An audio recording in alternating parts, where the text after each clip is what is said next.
Welcome SYBHC students. Today we study transistor configurations. There are three types of transistor configuration as given below. There are three types of transistor configurations. First is common base configuration, second is common emitter configuration, and third is common collector configuration. It should be noted that for any configuration, the emitter base junction must be forward bias and collector base junction must be reverse bias. So first we see common base configuration. In this circuit, the input is applied between emitter and base and output is taken between collector and base. The base of the transistor is common for input and output circuit. So this is the common base configuration of NPN transistor, in which base is common and input is applied between emitter base junction and output is taken across collector base junction. Okay, then we see current amplification factor alpha. It is the ratio of output current to input current. Let input current is IE and output current is IC. Then current amplification factor is alpha equal to IC upon IE. Since IC is less than IE, the current amplification factor alpha is less than or equal to unity. The current amplification factor alpha can also be defined as the ratio of change in collector current to change in emitter current at constant collector base voltage VCB. Therefore, we write this alpha equal to delta IC upon delta IE at constant VCB. Then we consider the expression for collector current. The whole emitter current does not reach the collector, but sum of current goes toward the base. Thus we have the equation IE equal to IB plus IC. If alpha is current amplification factor, then a part of current flowing from emitter to base can be written as alpha IE. If IE equal to 0, that is emitter open, small current still flows through the collector due to minority charge carriers. This current is called leakage current and denoted as ICBO. Thus, total collector current is IC equal to alpha IE plus ICBO. This ICBO means collector base voltage when emitter is open. Therefore, we have IC equal to alpha in bracket, we substitute the value of IE, that is IB plus IC plus ICBO. Therefore, IC equal to, we do the multiplication. Therefore, IC equal to alpha IB plus alpha IC plus ICBO, or IC minus alpha IC equal to alpha IB plus ICBO, or 1 minus alpha into IC equal to alpha IB plus ICBO, or IC equal to alpha IB upon 1 minus alpha plus ICBO upon 1 minus alpha. Thus, the collector current of a transistor can be controlled by either the base current or emitter current. Then next we see common emitter configuration. So this is the circuit diagram. In this circuit, the input is applied between base and emitter, and output is taken between collector and emitter. The emitter of the transistor is common for input and output circuit. So this is circuit diagram of NPN transistor in which emitter is common for both base and collector. The input signal is applied between base and emitter and output is taken across collector and emitter. Then we define base current amplification factor denoted by beta. In common emitter configuration, input current is IB and output current is IC. The base current amplification factor beta is the ratio of change in collector current to the change in base current. Thus, beta equal to delta IC upon delta IB. Generally, the value of beta is greater than 1 and typically it may range from 20 to several hundreds. Next we see the relation between alpha and beta. So first we know that beta equal to delta IC upon delta IB, equation number 1, and alpha equal to delta IC upon delta I, equation number 2.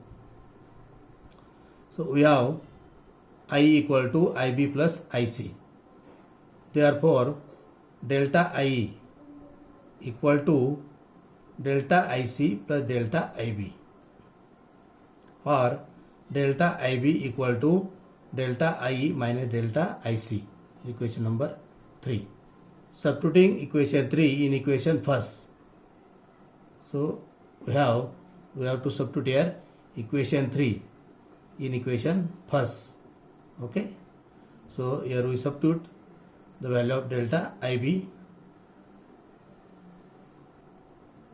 So write beta equal to delta IC upon delta I minus delta IC.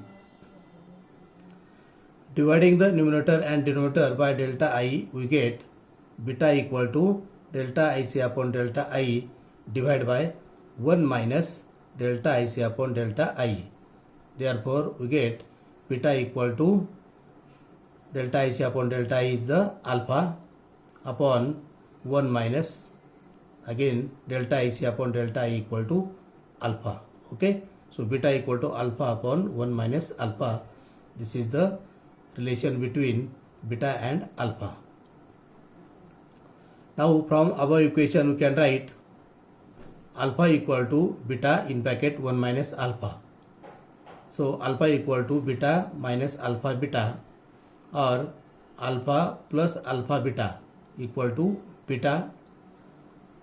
Therefore, alpha in bracket 1 plus beta equal to beta, or alpha equal to beta upon 1 plus beta. So this is the relation between alpha and beta. So here we have obtained two relations. That is, first relation is between beta and alpha, and second is between alpha and beta. Okay. Then next point we consider characteristics of common base configuration. Now here the circuit diagram shows input and output characteristic of a transistor in common base configuration. So this is the circuit diagram in which the base is common and input side the voltage VEE is applied between emitter and base. So here is a milliammeter showing emitter current. This is the potential between emitter and base. Then to the collector side we consider collector current IC. Then voltage between collector and base is VCB, and supply VCC is applied to the collector base configuration. Okay. So first we consider input characteristics. These are the curves between emitter current IE and emitter base voltage VEB at constant collector base voltage VCB. So this is the graph we show the different curves. Along y-axis there is a emitter current, along x-axis there is the emitter base voltage, and these three curves are at constant collector base voltage VCB. So first we see the emitter current IE is taken along y-axis and emitter base voltage VEB along x-axis for various levels of output voltage VCB. This is the output voltage VCB. From graph it is clear that for fixed collector base voltage, that is VCB, the emitter current IE increases rapidly with small increase in emitter base voltage. Okay, that means this emitter current is rapidly increases for small change in VCB. Small change in VEB. Okay, at constant VCB. This means that the input resistance in common base configuration is very small because there is rapidly increase in emitter current. That means the input resistance is very small. The emitter current is independent of collector base voltage. Transistor remains cut off when VEB is less than certain value. So for germanium this value is 0.3 volt and for silicon it is 0.7 volt. When this value is greater than when this value is greater than certain value, the emitter current curves are steep. It means that input resistance is very small.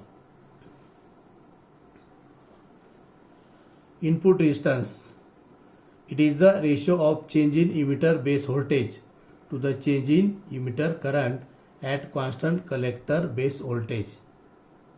Therefore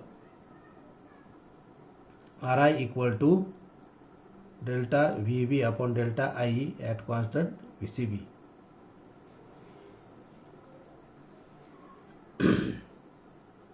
Then we consider output characteristic. The output characteristics are shown are between output current IC to an input voltage VCB for various input current IE as shown in the graph. So along y-axis there is a collector current, along x-axis there is a VCB, okay, and for various input current, that is a IE is here, which shows the different curves. So from graph it is observed that the collector current IC varies with VCB only at a very low voltage, that is less than 1 volt. The transistor is never operated in this region. When the voltage VCB is raised above 1 to 2 volt, the collector current becomes constant as indicated by straight line. It means that IC is independent of VCB and depends on IE only. So this is the curve which is straight line. These curves are straight lines.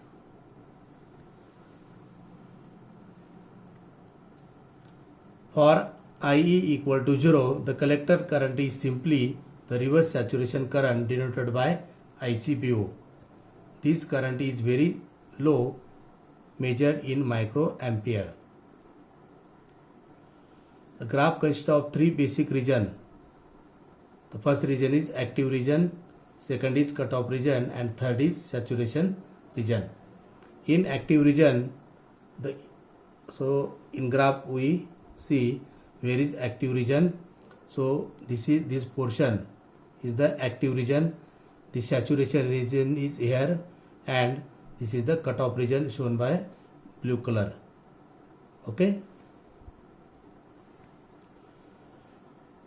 So first we consider active region.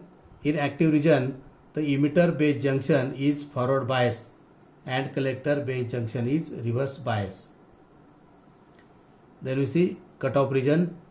The emitter base and collector base region or junction are both reverse bias in the cutoff region. So here is cutoff region, okay, and in this region both emitter base and collector base junction are reverse bias. The saturation region is to the left of VCB equal to 0. So this is the VCB and left to the VCB, that is this is the 0.